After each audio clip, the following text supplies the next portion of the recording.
My name is Hadassah.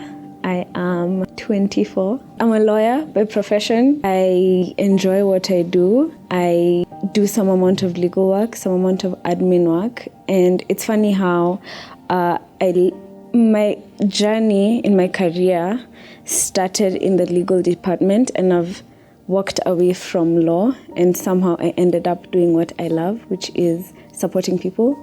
So I love to support people, whether it's in the office or just generally in life. I'm also a daughter to a mother who is patient, and bless her heart. And I'm a sister as well. I took a personality test, the Enneagram, and I found out that I'm a type 2. And a type 2 is a helper. And I remember reading the description and I'm like, oh my gosh, that is me.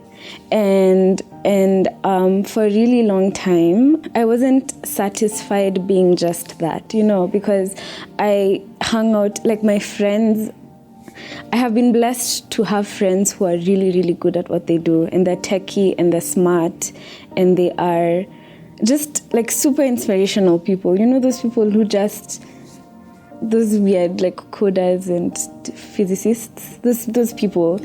And for a long time I was like, I wish I was a lot more like that. Like I was smarter and I was reserved and deep. But this week I took a test, and a lot of my qualities are just, I'm just such a people's person, and I've come to appreciate that about me. So that means I might not necessarily do the most complex tasks, but I cannot, like, someone will ask me to do a favor for them, and doing that favor will just bring me so much joy. So in the office, I play a support role. And again, I wasn't happy with that role for a really long time, and I felt like I was less than everyone else. And the last few months, I have seen how important I am. I might not necessarily be the most visible, and the deepest, but I help run things, and I make everyone else's work easier.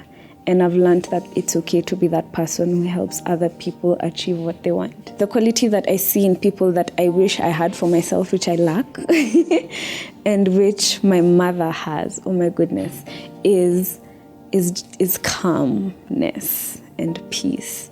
Those people who you talk to and they're just chill. They're just like, those people? Yeah. That quality of, even in the middle of like chaos happening, it's like they're just seated in a room and there's a hurricane going on, and they're just on their laptop with earphones on and just listening to Bob Marley. That's the best way I can describe that quality. But that, I lack that. And I try to grow into that person, because I've been raised by a mother who's the direct, like, opposite of me. She's very calm. I'm not. I'll come home and there's something happening at work or in my life, and I'm just like, this is the end of the world. I'm gonna die. We're all gonna die. Jesus is coming tomorrow, I promise. And she's like, relax, calm down, sit down, think about it, let's talk. That quality. I mean, there's the cliche stuff of kindness and whatnot, but that, like, being able to, in the middle of like the chaos of life, just sit down and put things into perspective, like in that moment, and still live through that, I think that is just remarkable, and I wish I had more of that myself. My mom she's strong. Oh my goodness, she is strong. She raised my brother, my sister, and I on her own. And it's weird, now that I'm older, I actually see how strong she was, because she was a single mom to a boy and 2 girls. She was my mother. That's already a hard job. Poor woman. My little sister had Down syndrome, and she was born with heart defects, and my mom went through all of that on her own.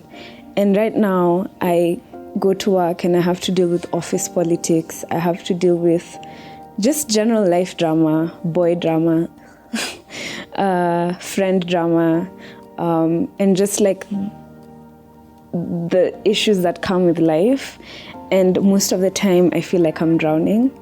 And I think about her, who had all these things happening to her. She did all these things on her own, and she had 3 kids to raise. I just don't understand how someone can do, like, it just, I don't get it, because me with my 3 problems, again, I'm not calm. Like, the world is coming to an end.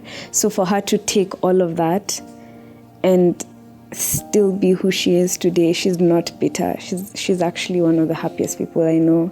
She's still calm somehow. She's strength. That's what I'll tell you about her. If I'm to describe her in one word, she has one strength, like I don't know like a what, but she wears it. So what I'd like to tell the older generation is, I think we need to talk more, and not like talk, have conversations, not I'm looking down on you and giving you rules and telling you everything you're doing wrong. But like, I genuinely think that there's a lot for me to learn from older women. It's funny, I've been listening to sermons about older women discipling younger women from Titus 2, and there's so much truth in it.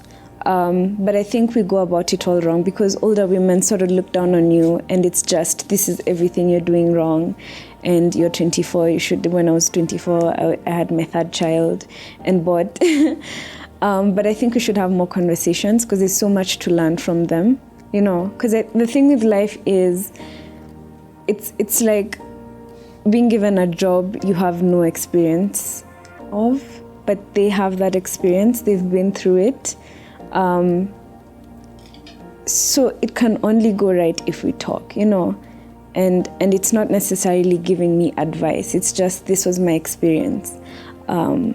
And even them being open to listening to my experience, maybe there's a thing or two they can learn from me as a 24-year-old. I might not be the wisest person. I make many bad decisions. But I've also lived for 24 years, and my experience has been different. And I believe someone older can learn from those experiences. I saw this quote, buy yourself flowers. And it's such a millennial quote, but there's so much truth and wisdom in it. It's about self-love for me, especially for women. I don't think women treat themselves well enough. And it's not even in a selfish, it's all about me way. It's just learning to be a friend to yourself. That's what I've been learning. And I feel like everyone needs to learn that lesson. The way you treat your friends or someone you love is how you should also treat yourself. And that quote, like, just encompass that quote, because in buying yourself flowers, you're telling yourself, I love you. And I don't think enough of us tell ourselves that. And if you love yourself, you actually set a standard for how people will love you and treat you. And I think that's something I would also tell older women. I don't think they did a lot of that, because they were taught to, in my opinion, they were taught to just be not just be, because that's a huge rule, be caregivers and be the person who's there for everyone, and they sort of forgot themselves. And I feel like that's something they can start doing now, and that's something I'm learning to do, and that's something I want my friends to do, and it's something I'd eventually want my daughter to learn how to do, just to love herself and to buy herself flowers and not wait for someone to do that.